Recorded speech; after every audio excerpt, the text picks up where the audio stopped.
Sve je počelo i završilo se stihovima. Svako od nas neku svoju priču ima, što u tami tišti, a puteve bira. Samo kad je hladno, kad umori zima, slutimo je tužni, na krilu leptira. Te stihove mu je, još u školi, poklonila drugarica Suzana. Na kraju su otišli na njegov grob. Između ta dva trenutka, stihova koji su došli i stihova koji su ostali, stao je jedan kratak, ali ispunjen život. Ovo je priča o čoveku koga su svi voleli, o umetniku koji se šalio i kada je znao da je kraj. Ovo je priča o Nenadu Raduloviću, Neši Leptiru. Nenad Radulović rođen je 13. septembra 1959. godine. Odrastao je između Save i Dunava, na Novom Beogradu, gde je postojalo samo nekoliko blokova. Otac Stojadin bio je oficir Jugoslovenske narodne armije. Majka Bosiljka, prosvetni radnik. Porodica je živela u Pohorskoj 19, kasnije u Johna Kennedya 43. Odmalena je bio drugačiji. Njegov brat Željko, seća se, bio je veoma osjećajan. Za njega je sve imalo dušu, svako drvo, svaki predmet. Satima je gledao u cvetove, u drveće, kao da je pričao sa njima. Sam Neša jednom je izjavio: rođen sam u bolnici 1. septembra. Moje prvo gorko iskustvo sa ljudima doživeo sam već minut po rođenju. Tada mi je jedan tip u belom udario šamar po jednom delu tela. Čak i sopstveno rođenje umeo da ispriča kao šalu, taj dar za humor nosio je oduvek. Jednom prilikom otac ga je poveo na pijacu da kupe jelku za Novu godinu. Kada je video da je drvo koje su doneli kući bilo živo, da su ga posekli, Nenad je zaplakao. Danima nisu mogli da ga smire, nesebično je davao sebe, i prirodi i ljudima. Majka Boška pamti jedan drugi trenutak. Zima je, 8. mart. Dečak od 8-9 godina prvi put sam seda u autobus i odlazi na Zeleni venac da kupi majci cveće. Vraća se sa 3 kitice smežuranih promrzlih ljubičijica. Kupio sam ih od jedne bake, rekao je. Sedela je na betonu. Dao sam joj sve pare što sam imao, samo da ustane i ne sedi više na hladnoći. A onda se desio leptir. Jedne večeri, dok je još bio mali, u sobu mu je uleteo leptir. Upleo se u zavesu. Nenad je potrčao u drugu sobu. Majka ga je molila, nudila mu novac, samo da ga pipne, da ga uzme. Nije hteo. Nije se plašio leptira. Plašio se za njih. Kao da je oduvek znao koliko su krhki. Brat Željko prisjeća se još nečega. Kao dečaci, spavali su u istoj sobi. Nenad je noću buncao u snu. Tražio je mikrofon, iako tada nije ni znao šta je to. Kao da je sve bilo predodređeno. Od 1. razreda osnovne škole išao je na časove harmonike. Vremenom je sam naučio da svira još 10 instrumenata. Na jednom koncertu je čak 5 minuta svirao bubnjeve. Ne znajući kako je to uopšte izveo, u publiku je bacio bubnjarske palice. Sa 14 godina upisuje 9. Beogradsku gimnaziju. Brzo postaje showman. Režira predstave, pravi svoj radio program Sandokan, koji snima na kasete i deli prijateljima. Stanica je često morala da se gasi zbog tadašnjeg režima. Na Kalemegdanu snima sopstvenu verziju francuske veze. Naziva je Skadarlijska veza.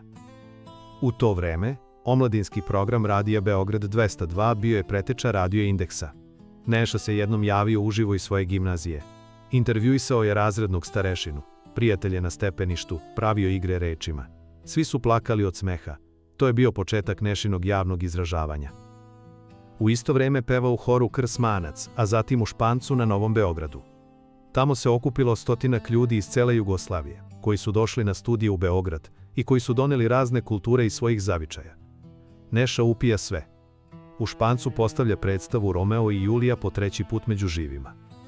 Upisuje pravni fakultet, da ispoštuje roditelje, iako ga prava uopšte nisu zanimala.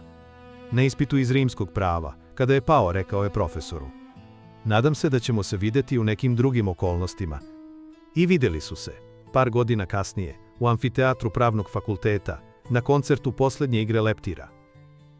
1979. sa drugarima iz komšiluka osniva bend. Bend je počeo kao akustična grupa. U to vreme im je uzor bila američka country muzika. Karirane košulje i štrikani džemperi. Voleo je da kaže da su potekli iz naroda. Uzor im je bio John Denver, američki muzičar. Neša je to video kao izuzetnu šansu da spoji Ameriku i Šumadiju. Odlazeći na selo, molio je rodbinu da mu štrika džempere. Voleo je da sedi na kolima kada se prenosi seno ili na stogovima sa gitarom. U takvom okruženju je komponovao, glumio i prisjećao se hollywoodskih filmova. Ubrzo su u zvuk posljednje igre leptira, pored akustične gitare, uveli i bendžo.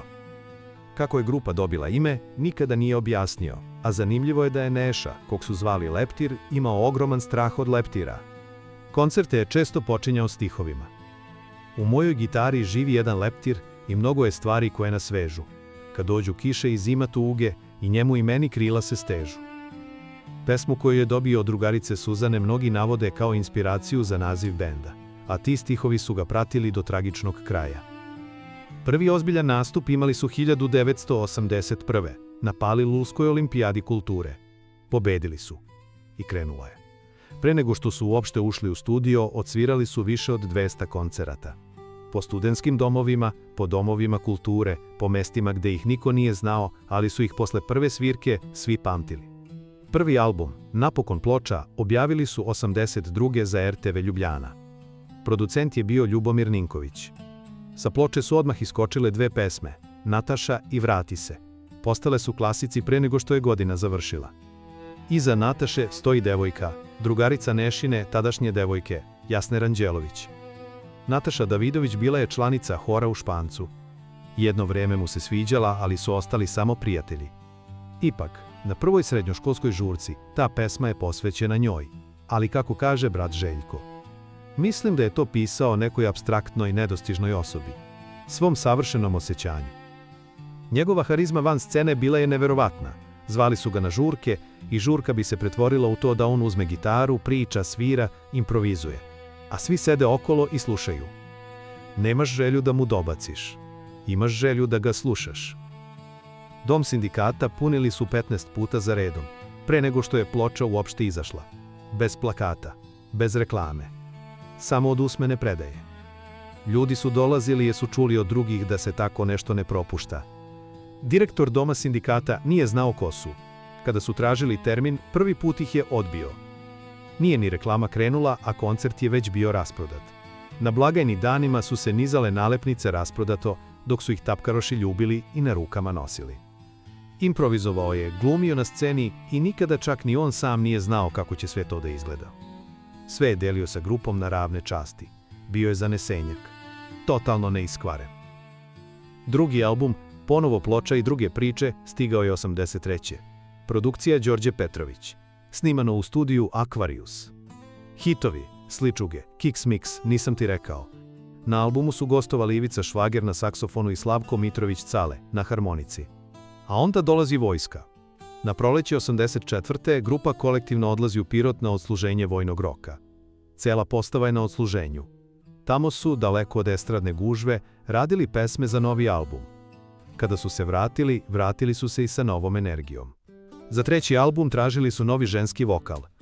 Audiciju su održali u Domu sindikata. Prijavilo se preko 2000 devojaka. Izabrali su Zagrebčanku Lidiju Asanović. Njen glas je doneo svežinu. Album opet ploča Srce od meda objavljen je 85. za PGP RTB. Producent je bio Rajko Dujmić. Sa ploče je odjeknulo ono što i danas svi znaju. Dečko, ajde oladi. Neša je tu pesmu napisao u poslastičarnici na moru, dok su čekali da počnu sa nastupima posle vojske. Sklepao sam tu pesmicu, rekao je kasnije. Nisam očekivao takav bum, pomirila je klince i odrasle. Na istom albumu bile su i Nastasija, Vino i Srce od meda. Gostovao je Bora Đorđević, a svirali Miodrag Božidarević i Josip Boček. Te godine dobili su Oskar popularnosti za najbolju pop grupu. Iste godine odsvirali su 400 koncerata. Olga Kepčija, urednica na Radio Beogradu, govorila je o njegovom značaju. Njegovo mesto u istoriji domaćeg rock'n'rolla je ogromno. Svi su ga doživljavali kao glumca, kao čoveka koji izvodi skečeve. Ali ja bi ga kao muzičara izdvojila. Kao izuzetnog autora. Četvrti album, Grudi moje balkanske, izašao je 86. Opet Dujmić, opet PGP RTB. Sa njega su nastali hitovi Umiru jeleni, Grudi balkanske i Taksi. Pesma Grudi balkanske Postala je toliko veliki hit da su objavljena 2 singla sa različitim B stranama. Dragomir Miki Stanojević, član grupe Poslednja igra leptira, prisjetio se kako je nastala pesma Grudi moje balkanske. Godinu dana pre toga Bijelo dugme je izbacilo Lipe cvatu. I mi smo se napalili da napravimo druge lipe, da je mi napravimo pesmu u 7 osmina koja će biti popularna. U kombiju, između koncerata, bila je zima, strašno hladno. Neša je pisao tekst, ja sam radio melodiju. Maltene smo celu pesmu Grudi moje balkanske sklopili u tom kombiju na turneji po istočnoj Srbiji. 5. album, Zajedno smo piškili u pesku, objavljen je 87. Produkcija Kornelije Kovač. Ime je dobio po pesmi koju je napisao Bora Đorđević. Na njoj je gostovala i Jelica Sretenović. S albuma su se izdvojile pesme Ruska čokolada, na kojoj je pevala upravo Jelica, i Kurs za šmekere. Gostovala je i tada mala Aleksandra Kovač. Koncerti su trajali satima. Neša bi pevao 2 sata, pa izlazio na bis 3-4 puta. Pa nastavljao do 11 uveče dok tetkice nisu pobesnele, jer su htele da očiste dvoranu i da idu kući. Onda su se organizatori pojavili kod Neše iza bine i rekli mu da mora da napusti ovaj prostor, a on bi izašao u hol i tamo završio koncert. Jednom je, pevajući Natašu, na stihu Ostao je ključ od stana zastao. Pogledao u publiku i uzviknuo: Ej mama, ključ je kod komšinice. Svi su pomislili da je to deo šoua. Samo je majka znala da je to istina. Zaista je zaboravio ključ. Na sceni nije bilo razlike između njega i publike. Silazio je među njih, glumio, imitirao. Publika je bila oduševljena. Jednom je namestio da kasne 20 minuta. Izašao je član benda i rekao da se Neša povredio, da će bend svirati bez njega, i zamolio nekog iz publike da ga zameni. Neša se javio, sa perikom i naočarima. 5 minuta ga niko nije prepoznao. Kada je kasnije na Pravnom fakultetu održao koncert, izašao je na binu i rekao: Eto, obećao sam profesoru rimskog prava da ću se vratiti. To je bio njegov svet. Igra. Živeo je 300 na sat. Tako ga je opisala majka. Stalno je bio 20 cm iznad zemlje, kao da je već tada, na sceni, bio tamo gde je pripadao. Tekstove je pisao na salvetama u kafani, na autobuskim kartama, na putovanjima. Noću, u bloku 23, dok su drugi spavali. Jednom je pevao sa gripom i temperaturom 40. Ko sam ja da zeznem 1800 ljudi, rekao je. Pomagao je uvek i nikad nije imao para. Dolazio bi kući bez rukavica i šalova koje mu je majka kupila. Poklonio bi ih nekom na ulici. Prvu čašicu popio je tek sa 27 godina. Nikad nije preterivao ni u čemu, osim u humoru. Indeksovo radio pozorište bilo je njegova druga scena. Neša je još u srednjoj školi izmislio lik Baba Višnje. Na nastupima izvodio je blok Baba Višnje. Ta baba je bila besmrtna, protezala se kroz istorijske likove i pričala nam šta je u stvari bila istina u određenim vremenskim periodima kad su se dešavale velike stvari za čovečanstvo. To je bio humor koji nije imao granice. Taj blok je uvijek trajao oko pola sata jer je publika plakala od smeha, pa ga je Neša produžavao, videvši da ona pozitivno reaguje. O njegovom daru za imitaciju Mićko Ljubičić je rekao: On je bio odličan imitator. Pored toga što mu je mozak brzo radio, imitator je bio genijalan. Sećam se, ekipa iz Top liste nadrealista dolazila je kod njega u Sarajevu da im pokaže kako da imitiraju. Oni su sve upijali. Voleo je komediju. Sa ozbiljnim licem umeo je da vas nasmeje do suza. Ako ga pitate kako si, on kaže: Padam od umora, i bukvalno padne. Nije ga mrzelo da padne. Prvi se usudio da imitira Slobodana Miloševića, i to na dan milicije. Kada je neko iz publike negodovao, na opšte oduševljenje je dodao onu čuvenu: Niko ne sme da vas bije. On nije bio cinik, on je bio dete. Jedno dete koje je volelo da se igra. A znao je, ali retko, i da se naljuti. Jednom u Vršcu, na pola predstave, izleteo je zastavnik na binu i rekao: Momci, stanite, ručak je, prasetina se ladi. Preći ćemo u drugu salu pa ćete posle završiti. Publika se digla i otišla. Neša je bio jako ljut. Najbolje je ipak prošao u Zagrebu. Bilo je to u vreme suđenja Andriji Artukoviću. Menadžer ih je zamolio da ne spominju suđenje. Dogovorili su se da neće. U to vreme bila je popularna serija Dinastija i suđenje Aleksis Kolbi. I krenuo je koncert. Prvo se pale svetla, oni kao filharmonija vežbaju i kreće improvizovani dnevnik. Neša uzima banku na stolu, vodi dnevnik i kaže: danas jedno suđenje pobuđuje pažnju javnosti naše zemlje. Menadžeru nije dobro. Neša ćuti. Publika ćuti. I onda kaže: presuda je doneta. Aleksis Kolbi je oslobođena. Pale se svetla, urlik u sali, lete šeširi, kape. Ljudi fascinirani. Prošao je, a nije prekršio obećanje. Nisu mu zamerili. Njemu se moglo. Mićko Ljubičić na kraju dodaje: mislim da televizija nikad nije pokazala njegov talenat u dovoljnoj meri. Ta duhovitost, taj šarm, ta radost. Ostali su vezani samo za radio, za koncerte, za Indeks. Nikada nismo napravili na televiziji nešto kao što je bila top lista nadrealista u Sarajevu. Žao mi je što nemamo sačuvan snimak toga što je on zapravo bio. Krajem 89. godine sve se zaustavilo. Bolest je otkrivena kasno. Ono što su lekari mesecima lečili kao običan kašalj, bio je tumor. Usledile su operacije, hemoterapije. Kosa je opala, Neša je nosio šešir, nastupao je i dalje. Lepa Brena mu je dala gostovanje na svojim koncertima, onoliko minuta koliko može da izdrži. Izlazio je pred 20.000 ljudi, oronuo bolestan i zasmejavao ih. Imitirao je Miloševića u mantilu, sa šeširom na glavi. Publika je bila u transu. Pred operaciju, kada je anestezija već počela da deluje, podigao je ruku kao osoblju i rekao: a sad, svi na svoje radne zadatke. I legao.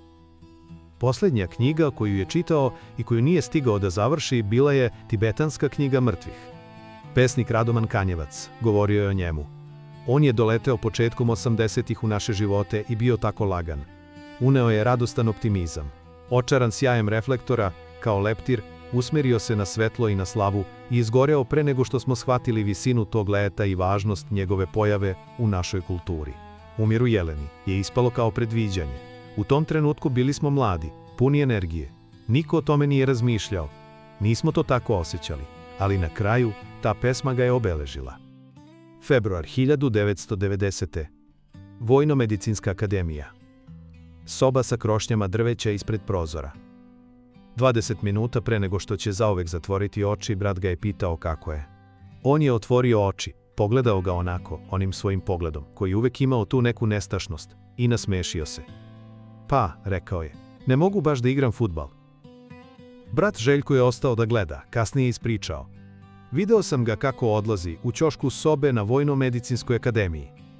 Jasno sam gledao kako kreće na put iz ugla one bolničke sobe. Baš tada je, sa krošnji drveća koje je stajalo pod prozorom, poletelo jato ptica. Tu sliku pamtim kao da se sada ponovo odigrava pred mojim očima. Ja ne znam šta je tamo posle, ali znam da on zna. Moj brat je uvek imao dve vizije. Sanjao je plavi bicikl i vetar u leđa. I danas znam da vozi nebeski plavi bicikl i da mu duva u leđa baš taj, isti nebeski vetar. Dan pred smrt, na poleđini lekarskog recepta, ispisao je svoje posljednje misli. Vreme sada stoji, pa o večnom mraku ne razmišljam. A kad dođe vreme za putovanje, kupit ću karte za dobra mesta. I kupio ih je, tog 12. februara, oko 3 sata ujutro. Nenad Radulović je preminuo 12. februara 1990. Imao je 31 godinu. Sahrana je bila uz veliki pljusak, kao da je nebo plakalo. Glumica Jelica Sretenović reći će kasnije: počela sam da verujem u ono, da za pravim i dobrim ljudima stvarno i nebo plače. Posljednja pesma koju je napisao u bolnici zove se Suze sa zvezda. 28 godina kasnije Neverne bebe su je snimile kao omaž. Milan Đurđević, frontman benda, napisao je muziku i aranžman. U spotu je glumio Nešin bratanac Nikola. Godine 86. započeo rad na 6. albumu. Zbog bolesti stigao je da snimi samo jednu pesmu. Posthumno je objavljena na kompilaciji Modra bajka Best of 1997. godine. Na njegovom grobu, na Novom Bežanijskom groblju, uklesani su stihovi drugarice Suzane, oni kojima je sve počelo. Svako od nas nosi dah svoje tišine, što kroz kožu diše u vatri nemira. Samo kad je toplo i kad duga sine, svako na svom dlanu vidi svog leptira. Ispred Centra za kulturu Vlada Divljan u Beogradu. Od 2011. postoji plato sa njegovim imenom. Plato Neše Leptira. Mićko Ljubičić se zapitao: Voleo bih da vidim Nešu danas, u šta bi se pretvorila ta njegova energija. Možda u vetar, možda u plavi bicikl, možda u leptira, koji i dalje leti iznad Beograda, iznad svih nas. Jer neke igre zapravo nikada ne prestaju.